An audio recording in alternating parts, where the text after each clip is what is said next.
नमस्कार दोस्तों, स्वागत है आप सभी का संकल्प उत्तराखंड में। तो दोस्तों आज हम बात करेंगे कुमाऊं क्षेत्र की प्रमुख झीलें। आज हम देखेंगे झीलें या ताल जो हैं, ये आपका पार्ट 1 रहेगा और पार्ट 2 में हम दोस्तों जो शेष बच जाएंगे उनको देखेंगे। तो दोस्तों आप सभी जानते हैं कुमाऊं क्षेत्र में जो है दोस्तों अधिकतर जो कुमाऊं क्षेत्र में जो झीलें या ताल हैं वो नैनीताल जनपद में हैं। तो नैनीताल में आपके काफ़ी सारे ताल हैं, जैसे आपका नैनीताल, भीमताल, नौकुचिया ताल, सात ताल, खुरपा ताल, ठीक है। इन सभी के बारे में दोस्तों हम डिटेल में चर्चा करेंगे और यहाँ से किस प्रकार से क्वेश्चन पूछे जा सकते हैं उन सभी पर दोस्तों हम चर्चा करेंगे। साथ ही साथ दोस्तों आपको बताते हुए चलूँ कि उत्तराखंड में दोस्तों उत्तराखंड से संबंधित हमने जो है काफ़ी सारे जो है टॉपिक कंप्लीट कर लिए हैं। उत्तराखंड का इतिहास हमने कंप्लीट कर लिया है और साथ ही साथ उत्तराखंड के इतिहास में हमने मध्यकाल, आधुनिक काल, ठीक है, ये सारी चीज़ें हमने देख ली हैं। और साथ ही साथ ज्योग्राफी में भी जो है दोस्तों यानी कि भूगोल में भी काफ़ी सारे कंप्लीट हो चुके हैं। आपका स्थिति एवं विस्तार हो गया, जलवायु हो गया, ठीक है, और जनसांख्यिकी संरचना हो गया। साथ ही साथ इसमें आपका 2 टॉपिक रहे हैं, उनको हम जल्द ही उसको पूरा करेंगे। आपका जल प्रवाह प्रणाली यानी कि उत्तराखंड की जो जल प्रवाह प्रणाली है उसको हम देखेंगे दोस्तों, ये बचा हुआ है टॉपिक। और राजकीय जो प्रतीक हैं दोस्तों ये मैंने करवा रखे हैं, राजकीय प्रतीक ये प्लेलिस्ट में आपको मिल जाएंगे, वहाँ से आप देख सकते हैं। बाकी संचार और यातायात है और बाकी नीचे दोस्तों आपके प्राकृतिक एवं आर्थिक संसाधन में हमने वन वन्यजीव ये करे हैं, अभ्यारण्य करे हैं। साथ ही साथ राजनीतिक एवं प्रशासनिक में हमने जो है तीनों स्तर कर लिए हैं। साथ ही साथ इसमें एक आपका जनपद सीरीज रहेगी अभी, जिस पर हम जो है जल्द ही दोस्तों इस पर जो है इस पर डिस्कस करेंगे, यानी कि जनपद सीरीज देखेंगे जल्द ही। और साथ ही साथ शिक्षा एवं संस्कृति से और शिक्षण प्रशिक्षण संस्थान देख लिए हैं, रीति रिवाज, उत्सव, मेले, इन पर हमने बात कर ली है। और प्रमुख आंदोलन हमने देख लिए हैं, कुली बेगार, डोला पालकी, वन आंदोलन और पृथक उत्तराखंड राज्य आंदोलन, ये सभी हमने देख लिए हैं दोस्तों। और जिसने नहीं देखे हैं वो प्लेलिस्ट में जाके उनको देख सकते हैं। साथ ही साथ विकासपरक योजनाएं हैं जो उसमें हमने अनुसूचित जाति, अनुसूचित जनजाति संबंधित योजनाएं देखी। और समसामयिक जो घटनाएं हैं उनको जो है हम बात उन पर जो है क्लासेज आ रही हैं, ठीक है, इनकी करंट अफेयर जो है उत्तराखंड का, उसमें भी हम बात उसमें भी जो है लगातार उसमें काम कर रहे हैं। तो दोस्तों आपका जो है कुछ इसमें रह गया है, ज्योग्राफी में 1-2 टॉपिक आपके रह गए हैं और उसके बाद दोस्तों आपका जिला सीरीज रहेगी। उसके बाद हम दोस्तों फिर इसमें कुछ अब जीएस वाला पोर्शन भी उसको भी हम स्टार्ट करेंगे जल्दी ही। चलिए दोस्तों स्टार्ट करते हैं आज का सेशन और आप सभी लोग दोस्तों वीडियो के एंड तक जरूर बने रहें। तो दोस्तों कुमाऊं क्षेत्र की जो प्रमुख झीलें और ताल हैं इन पर आज हम डिस्कस करेंगे डिटेल में और इसमें जो बच जाएंगे, जो शेष रह जाएंगे, उनको हम पार्ट 2 में देखेंगे। चलिए स्टार्ट करते हैं दोस्तों। देखिए दोस्तों, हिमानी प्रकार की झीलों की अधिकता के लिए कुमाऊं क्षेत्र में जो है दोस्तों विशेषकर नैनीताल जनपद में दोस्तों नैनीताल जो है आपका प्रसिद्ध है। और झीलों की अधिकता के कारण जो है नैनीताल को झीलों की नगरी व सरोवर नगरी कहते हैं। तो दोस्तों आप सभी जानते हैं कि हमारे देश में कई प्रकार की झीलें जो हैं पाई जाती हैं, ठीक है, चाहे वो विवर्तनिक झीलें हों, ज्वालामुखी झीलें हों या फिर आपका वायुजनित झीलें हों या फिर हिमानी प्रकार की झीलें हों जैसे हमारे उत्तराखंड में है। तो जैसे आपका विवर्तनिक झीलें जो हैं, जैसे आपने कश्मीर का वो देखा होगा, वुलर झील कश्मीर में है, ये एक विवर्तनिक झील है। उसी प्रकार ज्वालामुखी झीलों की बात करें तो महाराष्ट्र में है लोनार झील। और साथ ही साथ वायुजनित झीलों की बात करें तो राजस्थान में हो गया आपका सांभर झील, डीडवाना, ठीक है। और साथ ही साथ बात करें हिमानी झीलों की तो ये उत्तराखंड में है, ठीक है, जिनकी बात अभी हम आज करेंगे। दोस्तों ये याद रखेंगे कि हिमानी प्रकार की झीलों की अधिकता के लिए कुमाऊं क्षेत्र विशेषकर जो है नैनीताल प्रसिद्ध है। और झीलों की अधिकता के कारण नैनीताल को क्या कहा जाता है, झीलों की नगरी व सरोवर नगरी कहा जाता है। ये आपको सीधे पूछा जा सकता है, ठीक है, सरोवर नगरी किसे कहते हैं, ठीक है, और झीलों की नगरी किसको कहते हैं, ठीक है। तो याद रखेंगे झीलों की नगरी, सरोवर नगरी, नैनीताल, ठीक है। चलिए अब देखते हैं नैनीताल में दोस्तों कौन कौन से प्रमुख जो हैं ताल या झीलें हैं। पहला आता है आपका भीमताल, ठीक है। तो भीमताल आप सभी ने देखा होगा, ठीक है। तो भीमताल जो है दोस्तों इससे संबंधित क्या क्या इंपॉर्टेंट फैक्ट बन सकते हैं उन सभी पर चर्चा करते हैं। पहले देखिए भीमताल में आपको याद रखना है यह कुमाऊं क्षेत्र की सबसे बड़ी ताल या झील है। तो पहला क्वेश्चन आपका यहाँ से बन गया, आपको पूछा जा सकता है कुमाऊं क्षेत्र की सबसे बड़ी झील कौन सी है। तो कुमाऊं क्षेत्र की दोस्तों सबसे बड़ी झील है भीमताल, याद रखेंगे। ये क्वेश्चन जो है पूछा भी गया है, इसको याद रखेंगे। बड़ी और गहरी ताल जो है यहाँ से क्वेश्चन पूछा जाता है, तो याद रखेंगे सबसे बड़ी झील कौन सी है कुमाऊं की, तो वो है आपका भीमताल। ठीक है, चलिए इसकी स्थिति की बात करें दोस्तों, तो भीमताल जो है काठगोदाम से 10 किलोमीटर उत्तर और नैनीताल से 22 किलोमीटर पूर्व जो है दोस्तों नैनीताल जिले में स्थित है। तो भीमताल की स्थिति आपको पता चल गई यहाँ से कि काठगोदाम से कितना किलोमीटर है, 10 किलोमीटर है भीमताल, और नैनीताल से 22 किलोमीटर है। ठीक है, और भीमताल कहाँ आता है, नैनीताल जनपद में आता है। बात करें दोस्तों भीमताल की दोस्तों लंबाई, चौड़ाई और गहराई जो है आपको पूछी जा सकती है, तो इसको याद रखेंगे। भीमताल की जो लंबाई है दोस्तों वो है आपका 1674 मीटर, इसकी क्या है, लंबाई है। और साथ ही साथ बात करें इसकी चौड़ाई की, तो चौड़ाई कितनी है, चौड़ाई है 447 मीटर जो है इसकी चौड़ाई है। और गहराई कितनी है, गहराई है दोस्तों 26 मीटर। तो ये तीनों आपको याद रखने हैं। ठीक है, कि भीमताल की लंबाई, चौड़ाई और गहराई पूछी जा सकती है। तो लंबाई है 1674 मीटर, चौड़ाई है 447 मीटर और गहराई है आपका 26 मीटर। तो सारे फैक्ट आपको याद रखनी है। बात करें नेक्स्ट फैक्ट की दोस्तों कि इसका जल क्या है, जल का रंग क्या है। तो भीमताल या भीमताल का जो जल है दोस्तों, इसका रंग कैसा है, गहरा नीला है। ठीक है, ये भी याद रखेंगे। तो सारे फैक्ट आपको याद रखना है। और साथ ही साथ क्वेश्चन पूछा जाता है कि भीमताल का आकार कैसा है। ठीक है, तो भीमताल का आकार कैसा है आपको पूछा जा सकता है, तो त्रिभुजाकार है, याद रखेंगे। ठीक है, कैसा है भीमताल का आकार, त्रिभुजाकार। ठीक है, और यह ताल दोस्तों कमल व कमल कड़ी के लिए जो है ये प्रसिद्ध है भीमताल। साथ ही साथ आपको याद रखना है भीमताल नाम की उत्पत्ति के बारे में। ठीक है, तो ये दोस्तों भीमताल की उत्पत्ति कैसे हुई। ठीक है, तो देखिए नगर का नाम भीमताल जो है दोस्तों भीमताल झील से पड़ा है। ठीक है, यानी कि इसका जो नाम पड़ा है दोस्तों वो किससे पड़ा है, भीमताल झील से पड़ा है। माना जाता है कि दोस्तों यहाँ पर भीम ने क्या की थी, तपस्या की थी यहाँ पर। ठीक है, भगवान शिव की तपस्या की थी, तो इसीलिए दोस्तों इसको जो है भीमताल कहा जाता है।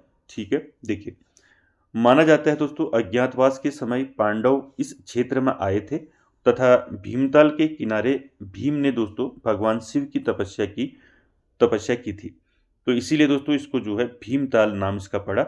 और साथ ही साथ दोस्तों 13वीं शताब्दी में ये क्वेश्चन आपको पूछा जा सकता है, याद रखेंगे। 13वीं शताब्दी में यह क्षेत्र जो है कुमाऊं राज्य के अंतर्गत आया और 17वीं शताब्दी में अल्मोड़ा के राजा बाज बहादुर चंद, ये नाम याद रखेंगे, चंदवंश में बाज बहादुर चंद ने दोस्तों भीमेश्वर महादेव मंदिर की स्थापना की थी। तो दोस्तों वहाँ आपका भीमताल में भीमेश्वर महादेव मंदिर है। ठीक है, तो इसकी स्थापना किसने की आपको पूछा जा सकता है, तो किसने की, बाज बहादुर चंद ने की। ठीक है, तो दोनों फैक्ट याद रखेंगे कि भीमताल नाम की उत्पत्ति जो है माना जाता है दोस्तों कि अज्ञातवास के समय जब पांडव यहाँ आए, क्षेत्र में आए, तो इन्होंने दोस्तों जो है भीमताल के किनारे दोस्तों भीम ने क्या किया, भगवान शिव की तपस्या की थी। तभी जो है इस क्षेत्र को क्या कहा जाता है, भीमताल कहा जाता है, इसको याद रखेंगे। ठीक है, और आपको दूसरा क्वेश्चन पूछा जा सकता है कि भीमेश्वर महादेव मंदिर की स्थापना किसने की, तो बाज बहादुर चंद ने की, याद रखेंगे। और भीमेश्वर महादेव मंदिर कहाँ है, तो ये है आपका भीमताल में। आपको ऐसे भी पूछा जा सकता है भीमेश्वर महादेव मंदिर कहाँ है। ठीक है, तो दोनों फैक्ट आपको याद रखने हैं।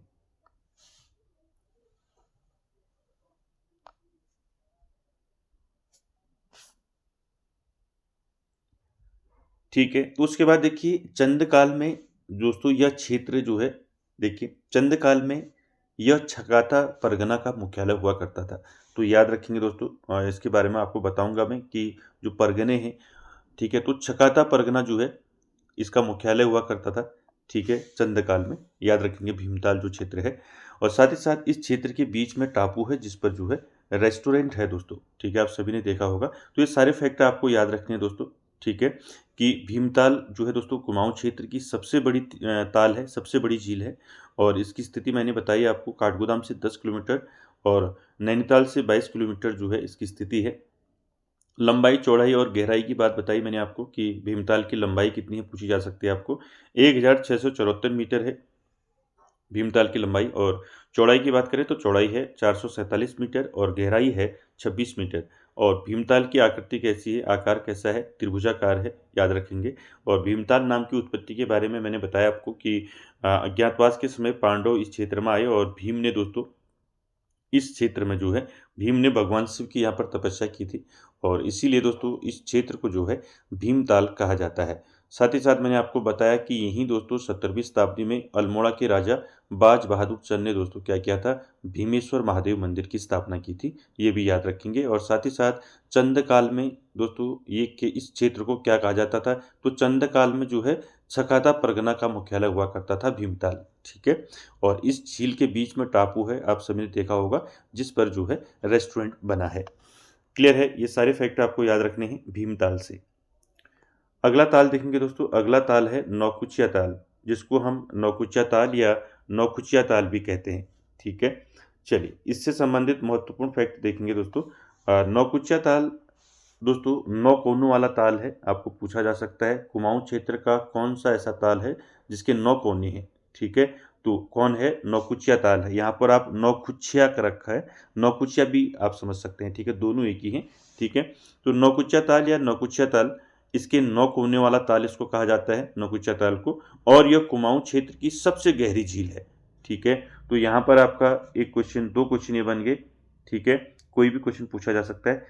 कुमाऊं क्षेत्र की सबसे गहरी झील कौन सी है, आपको पूछा जा सकता है। तो सबसे गहरी झील है नौकुचिया ताल, ठीक है। कौन सा ताल है, नौकुचिया ताल है सबसे गहरा कुमाऊं क्षेत्र का। और सबसे बड़ा कौन सा है, कुमाऊं क्षेत्र का सबसे बड़ा ताल है भीमताल, ठीक है। और सबसे गहरी ताल है आपका नौकुचिया ताल, ठीक है। ये दोनों फैक्ट याद रखेंगे। नौकुचिया ताल 9 कोनों वाला ताल है। बात करें दोस्तों इसकी लंबाई, चौड़ाई और गहराई की, तो ये तीनों चीज़ें आपको याद रखनी है। नौकुचिया ताल की लंबाई कितनी है, 950 मीटर है इसकी लंबाई। चौड़ाई की बात करें तो चौड़ाई है 680 मीटर इसकी चौड़ाई है और गहराई है इसकी 40 मीटर। ये तीनों फैक्ट आपको याद रखने हैं, ठीक है। आपको पूछा जा सकता है नौकुचिया ताल की गहराई कितनी मीटर है, ठीक है। तो ये आपको याद रखेंगे 40 मीटर गहराई है और चौड़ाई है 680 मीटर और लंबाई है 950 मीटर, ठीक है। ये तीनों चीज़ें आपको याद रखनी है नौकुचिया ताल से। और यह ताल दोस्तों नैनीताल से इसकी स्थिति की बात करें तो यह ताल नैनीताल से 26 किलोमीटर व भीमताल से 5 किलोमीटर की दूरी पर स्थित है, ठीक है। ये स्थिति भी आपको पता होनी चाहिए। नौकुचिया ताल किस जनपद में आता है, तो ये आपका नैनीताल जनपद में आता है। यह ताल जो है नैनीताल से कितना दूर है, 26 किलोमीटर दूर है नैनीताल से। और भीमताल से कितना है, भीमताल से 5 किलोमीटर की दूरी पर स्थित है नौकुचिया ताल, ठीक है। ये सारे फैक्ट आपको याद रखने हैं। उसके बाद देखिए अगला फैक्ट है, पक्षियों के निवास के लिए यह झील जो है उत्तम है तथा विदेशी जो है पक्षी भी यहाँ देखे जा सकते हैं। तो दोस्तों पक्षियों के निवास के लिए जो है कौन सी झील उत्तम है, आपको पूछा जा सकता है। तो कौन सी झील उत्तम है, नौकुचिया ताल। तथा दोस्तों यहाँ आपको विदेशी पक्षी भी देखने को मिलते हैं। और साथ ही साथ दोस्तों नौका विहार की सुविधा जो है उपलब्ध है नौकुचिया ताल में, ठीक है। आप सभी लोग गए होंगे, ठीक है। और इस क्षेत्र के लोगों का विश्वास है कि यदि कोई व्यक्ति दोस्तों ये एक आपका जो स्थानीय लोग हैं उनका विश्वास है दोस्तों कि यदि कोई व्यक्ति जो है एक ही दृष्टि से इस ताल के 9 कोनों को देख ले तो उसे मोक्ष प्राप्त हो जाती है, ऐसा लोगों का मानना है दोस्तों।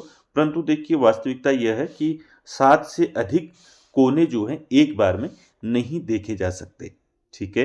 तो दोस्तों वहाँ के जो लोग हैं, क्षेत्रीय जो लोग हैं, उनका विश्वास है कि वो लोग मानते हैं कि अगर कोई व्यक्ति जो है एक ही दृष्टि से इस ताल के 9 कोनों को अगर एक साथ देख लेता है तो उसे मोक्ष प्राप्त हो जाती है। लेकिन वास्तविकता यह है दोस्तों कि एक साथ जो है 7 से अधिक कोने जो हैं एक बार में नहीं देखे जा सकते, ठीक है। ये भी आप याद रखेंगे,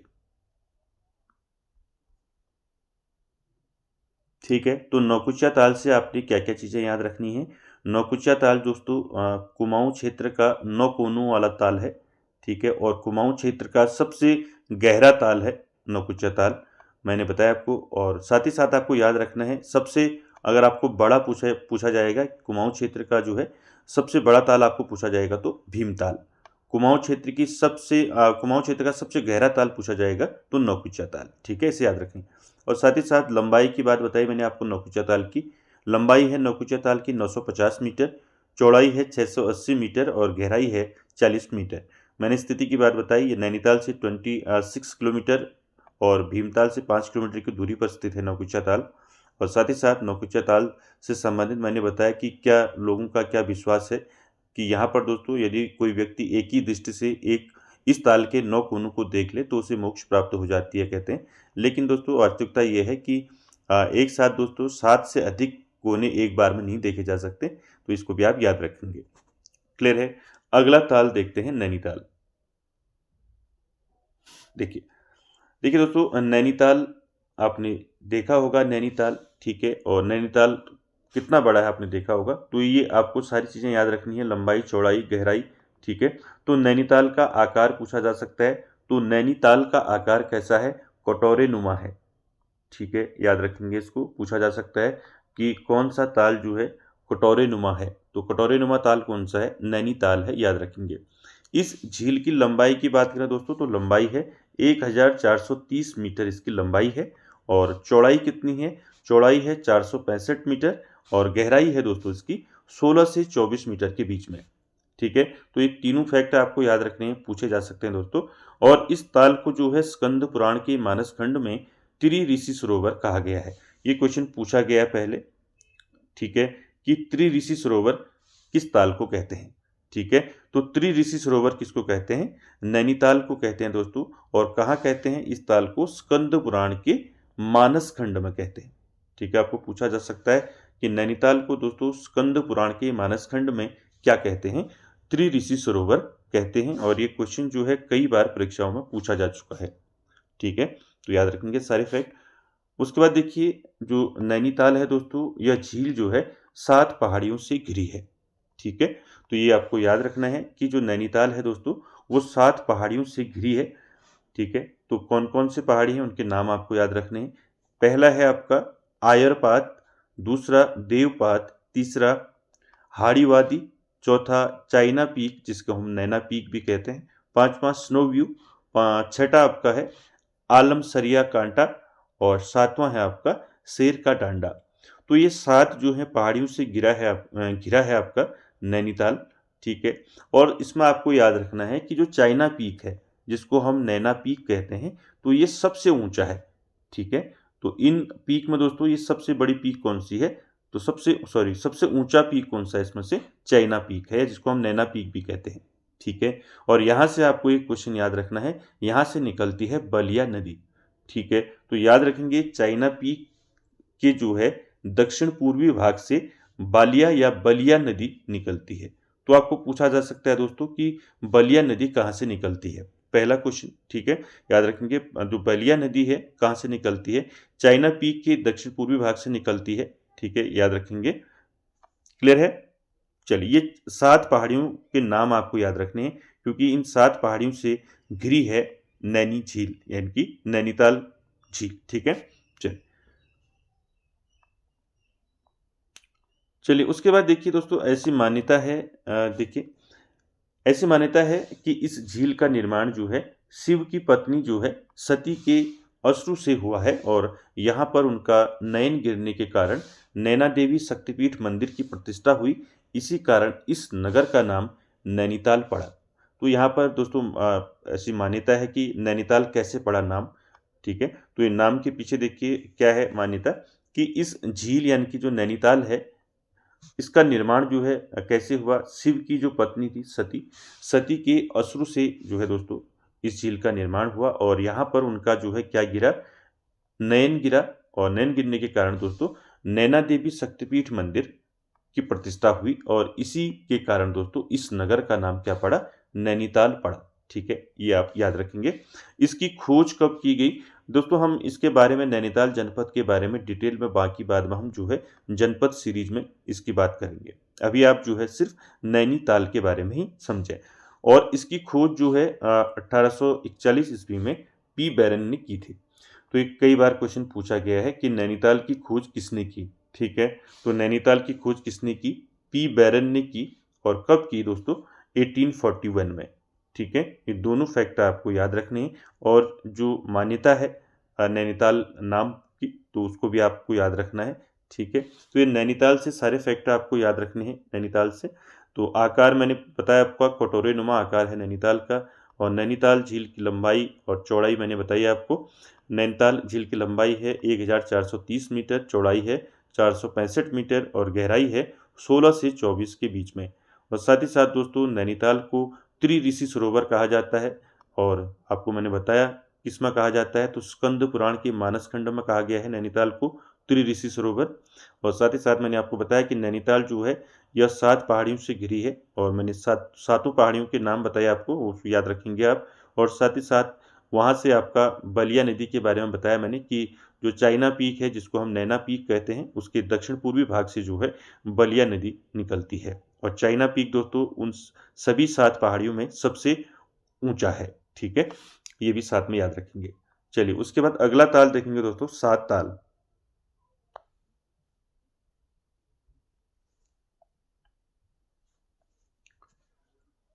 तो चौथा है दोस्तों, कुमाऊं क्षेत्र के तालों की बात हम कर रहे हैं, तो चौथा है आपका 7 ताल। ठीक है, तो 7 ताल से संबंधित आपको कितनी चीज़ें याद रखनी है, ये सारी चीज़ें दोस्तों पूछी जाती हैं। ठीक है, आपको साथ ही साथ इनको याद रखना है, नोट करना है।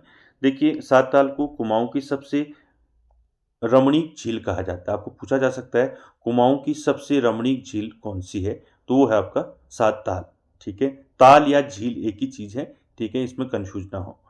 उसके बाद देखिए नैनीताल से 22 किलोमीटर, भीमताल से 4 किलोमीटर तथा भवाली से 13 किलोमीटर की दूरी पर स्थित है। तो आपको ये स्थिति याद रखनी है। ठीक है, कि 7 ताल की स्थिति क्या है, कहाँ स्थित है।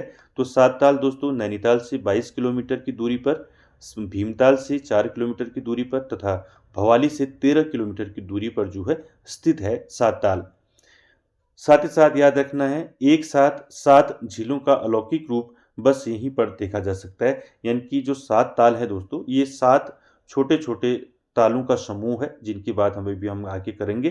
तो ये एक साथ 7 झीलों का अलौकिक रूप जो है दोस्तों, बस यहीं पर देखा जा सकता है दोस्तों। उसके बाद देखिए दोस्तों 7 ताल को पर्यटन विभाग की ओर से प्रमुख सैलानी क्षेत्र घोषित किया गया है। यानी कि जो 7 ताल है, 7 ताल को दोस्तों पर्यटन विभाग के द्वारा क्या किया गया है, पर्यटन विभाग की ओर से 7 ताल को प्रमुख सैलानी क्षेत्र जो है घोषित किया गया है। ठीक है, आपको पूछा जा सकता है प्रमुख सैलानी क्षेत्र जो है किस ताल को घोषित किया गया है, तो किया गया है 7 ताल को। ठीक है, ये भी आपका क्वेश्चन बन सकता है, याद रखेंगे। देखिए यहाँ पर 7 छोटी-छोटी जो ताल हैं वो कौन, उनका समूह क्या है, उनको देखते हैं। देखिए दोस्तों इसीलिए इसको 7 ताल कहा जाता है। तो 7 छोटी-छोटी जो है झीलों का समूह है। यहाँ पर झीलों करेंगे, यहाँ पर झालू हो रहा है। ठीक है, झीलों। ठीक है, लिखने में मिस्टेक हो जाती है दोस्तों। ठीक है, तो 7 छोटी-छोटी जो है झीलों का समूह है। तो इन 7 छोटे-छोटे जो झील हैं इनके बारे में जानेंगे, क्योंकि यहाँ से क्वेश्चन पूछे जाते हैं। चाहे वो नल दमयंती ताल हो, आपका गरुड़ ताल हो या फिर सूखा ताल हो, तो यहाँ से क्वेश्चन पूछे जाते हैं। चलिए ये 7 जो छोटे-छोटे झीलों का जो समूह है 7 ताल, इसमें पहला आता है आपका नल दमयंती ताल। ठीक है, क्या आता है पहले, नल दमयंती ताल। देखिए पहला ताल है नल दमयंती ताल। दोस्तों इससे काफ़ी बार क्वेश्चन पूछा गया है। ठीक है, इसकी आकृति कैसी है ये पूछा जाता है। तो याद रखेंगे दमयंती जो ताल है, इसकी आकृति कैसी है, इसकी आकृति है अश्वखुर के समान। पूछा जाता है अश्वखुर के समान जो है किस ताल की आकृति है, अगर आपको पूछा जाता है तो वो है आपका नल दमयंती ताल। ठीक है, साथ ही साथ आपको याद रखना है सबसे पहले जो ताल पड़ती है वो है आपका नल दमयंती ताल। आकार इसका कैसा है, पंचकोणी है, यानी कि 5 कोने हैं इसके। ठीक है, पूछा जा सकता है आपको पंचकोणी ताल कौन सी है, नल दमयंती ताल। और किस ताल की आकृति जो है अश्वखुर के समान है, तो है आपका नल दमयंती ताल। ये दोनों चीज याद रखेंगे। और इस ताल में दोस्तों मछलियां नहीं पकड़ी जाती हैं। ठीक है, ये भी याद रखेंगे। तो इस ताल से मछलियां पकड़ना मना है दोस्तों, मछलियां नहीं पकड़ी जाती हैं यहाँ से। साथ ही साथ इसके पीछे क्या रीजन है दोस्तों।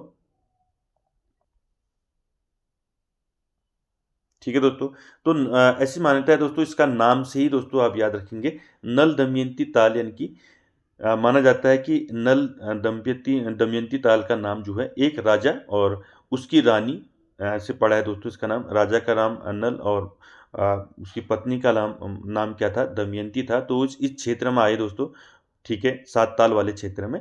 तो उन्होंने दोस्तों यहाँ पर निवास किया और ऐसा माना जाता है कि दोस्तों इन्होंने यहाँ निवास किया और इनकी समाधि भी यहीं बनी लास्ट में। और इन्होंने दोस्तों क्या किया, इस ताल से मछलियाँ पकड़ के जो है उनको कढ़ाई में बनाया, ऐसा मान्यता है, कढ़ाई में बनाया। और कढ़ाई से दोस्तों माना जाता है कि वो जो मछलियाँ हैं वो उड़ गई, ठीक है। तो ऐसा माना जाता है दोस्तों, इसीलिए इस ताल में जो है मछलियाँ पकड़ना मना है, ठीक है। तो ये सारे फैक्ट आपको याद रखने हैं नल दमयंती ताल से। आकृति कैसी है, अश्वकुर के समान है, ठीक है। और आकार कैसा है, पंचकोणी है, 5 कोने हैं। और इस ताल में दोस्तों मछलियाँ नहीं पकड़ी जाती, मैंने आपको बताया, क्योंकि माना जाता है नल दमयंती ताल का नाम जो है एक राजा नल और उसकी पत्नी दमयंती से पड़ा, जो यहाँ आए थे और बाद में उनकी समाधि यहीं बन गई थी, ठीक है। ये सारे फैक्ट आपको इससे याद रखने हैं। दूसरा 7 तालों में जो है दोस्तों, दूसरा जो ताल है वो है आपका गरुड़ ताल, ठीक है। तो इससे संबंधित आपको कैसे याद रखना है फैक्ट, देखिए गरुड़ ताल से संबंध क्या है। देखिए माना जाता है कि इस ताल के पास जो है पांडवों ने वनवास के दौरान द्रौपदी ने दोस्तों यहाँ पर अपनी रसोई बनाई थी, ठीक है। और द्रौपदी द्वारा इस्तेमाल किए गए सिलबट्टा जो है आज भी यहाँ पर जो है पत्थरों के रूप में मौजूद है। तो आपको ये फैक्ट याद रखना है कि जो गरुड़ ताल है, ठीक है, ठीक है, जो गरुड़ ताल है, तो गरुड़ ताल दोस्तों आपको इससे याद रखना है कि द्रौपदी ने दोस्तों यहाँ पर अपनी रसोई बनाई थी। और साथ ही साथ दोस्तों द्रौपदी द्वारा इस्तेमाल किए गए सिलबट्टा आज भी यहाँ जो है पत्थरों के रूप में मौजूद हैं। तो ये आपको पूछा जा सकता है, इसलिए याद रखेंगे गरुड़ ताल। ये दूसरा ताल है 7 ताल का। तीसरा, चौथा और पांचवा, ये तीनों एक साथ देखेंगे, राम ताल, लक्ष्मण ताल और सीता ताल।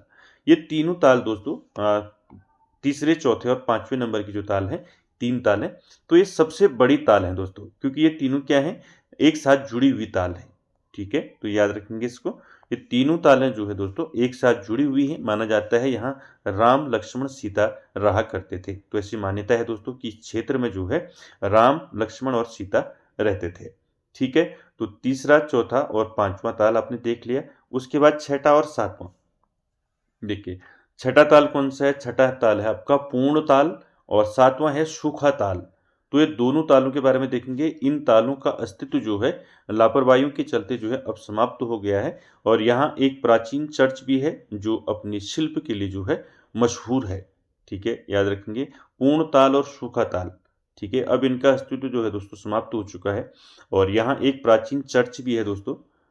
और साथ ही साथ दोस्तों जो क्या है अपनी शिल्प के लिए जो है जाना जाता है। और साथ ही साथ यहाँ हिडिंबा देवी मंदिर भी है दोस्तों, ठीक है, इसी के पास में, उसको भी याद रखेंगे, ठीक है। हिडिंबा देवी मंदिर भी है इसके इस क्षेत्र के आसपास, ठीक है।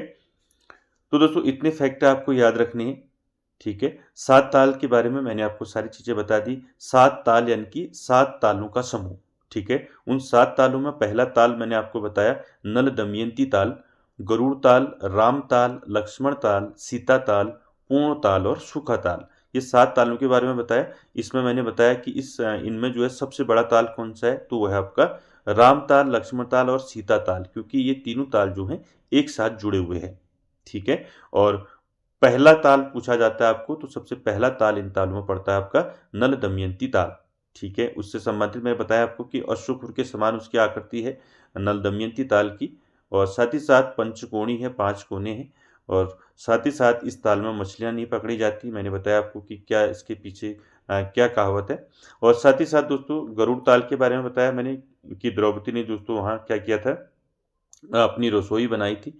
और द्रौपदी द्वारा इस्तेमाल की गई जो सिलबट्टे थे, जिसमें दोस्तों सिलबट्टे में आप जानते होंगे सिलबट्टे में क्या किया जाता है, तो सिलबट्टा जो है आज भी उन पत्थरों में उनको जो है यहाँ देखने को मिलता है। तो ये भी आप याद रखेंगे। राम ताल, लक्ष्मण ताल, सीता ताल मैंने बताया, तो ये सारे ताल आपको याद रखने हैं, ठीक है। तो दोस्तों आज हम यहीं तक देखेंगे, ठीक है। चौथा हमने देखा 7 ताल। तो इसके बाद नेक्स्ट 5वें ताल से देखेंगे, यानी कि आपका खुरपा ताल हो गया, आपका गिरी ताल हो गया, झिलमिल ताल हो गया, श्यामला ताल हो गया, तड़ाक ताल हो गया। अभी ताल हैं, उनके बारे में दोस्तों हम पार्ट 2 में देखेंगे। तो दोस्तों कैसा लगा आज का सेशन, कमेंट बॉक्स में ज़रूर कमेंट करें। और वीडियो को एंड तक देखने के लिए थैंक यू वेरी मच।